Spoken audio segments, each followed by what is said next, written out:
Hledáte rozlehlý pozemek pro váš podnikatelský či investiční záměr? Představujeme vám pozemky u hlavního tahu Jihlava-Znojmo, sousedící se železniční stanicí Grešlové Mýto.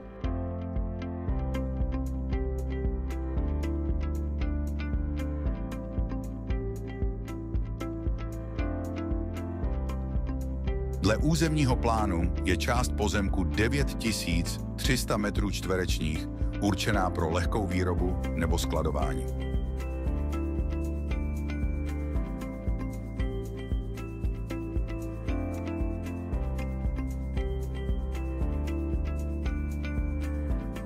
Na pozemcích se nachází vlastní kopaná studna a z inženýrských sítí je zde možnost napojení na vodovod a elektřinu.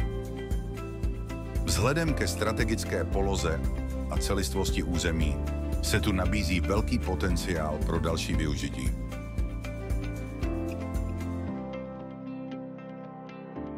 Zaujala vás tato investiční příležitost? Neváhejte nás kontaktovat.